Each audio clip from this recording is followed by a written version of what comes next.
President Trump wants to ditch the penny. The penny is gone. Of all the Doge-inspired things that have come along to save money, this is the most obvious one. Not everyone agrees. Consumers benefit with cash. It's the low-cost option, and it's much safer and better for the consumer. Here's a look at why Trump is coming for the penny and how it could affect you. Go to the grocery store, your mom would get some change, and you'd say, Mom, can I have a penny? Because pennies were valuable. We put them in a gumball machine. You got a piece of gum for 1 cent. Long time ago, you know. No kid begs the mom for a penny anymore. The debate over the penny isn't new. At least 4 different bills have been introduced to Congress about losing the penny since 1989. Anytime we're spending more money on something that people don't actually use, that's an example of something we should probably change. Last year, the Mint lost more than $85 million to make more than 3 billion pennies. And Americans throw away roughly 68 million in coins each year. Why have we kept the penny till now? I think the main reason is simple inertia. Professor Robert Waples published a study in 2007 about why pennies aren't cost-effective. The big problem is that the value of our time is way more than the value of a penny. The average wage in the United States is close to $36 an hour. That's 1 penny per second. And if it takes you more than a second to grab your penny out of your pocket or your purse or whatever, it wasted your time doing that.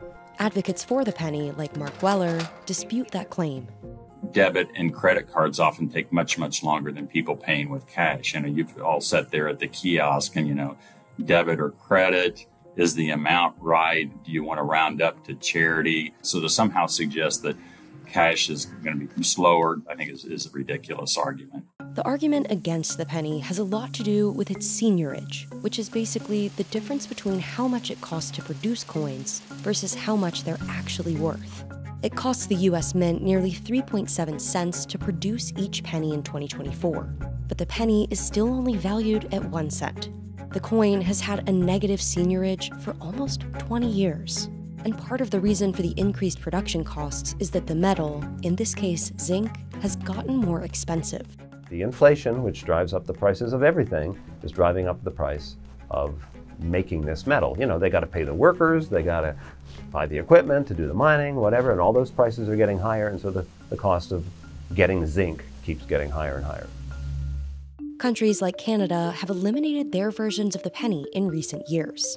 Now, Canada rounds all cash transactions to the nearest 5-cent interval. So if you're buying a box of cereal that costs $4.98 and paying in cash, that amount would be rounded up to $5. The perception that we can't get a handle on inflation, we're going to start rounding our prices and give up on inflation and surrender is a bad way to proceed. An economic analysis found that Canadian consumers paid around $3 million more Canadian dollars at grocery stores each year due to prices that were rounded higher. But if you think about it, $3 million is nothing. That's just not enough to get concerned about. And that's why people are totally comfortable with this. Penny advocates also say that eliminating the coin would hurt lower-income consumers who typically pay with cash.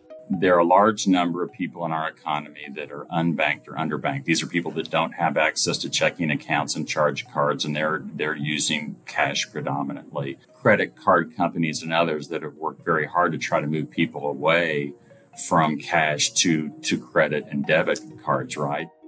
If we lose the penny, what comes next? Probably the nickel, which also costs more to produce than it's worth. There's this statement that you're going to save all this money without the penny. And all it takes is somebody to look a little bit more closely at this and say, gee, if we have a 14-cent nickel and you're making more nickels, that's going to be more of a loser than getting rid of the penny.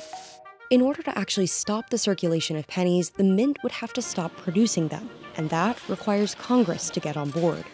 Trump recently directed the Secretary of the Treasury, Scott Bessent, to halt penny production. The decision is to mint no more pennies. That doesn't mean the penny's going to disappear like overnight. It'll happen gradually. But we'll keep seeing the penny, I think, for, years before it finally disappears.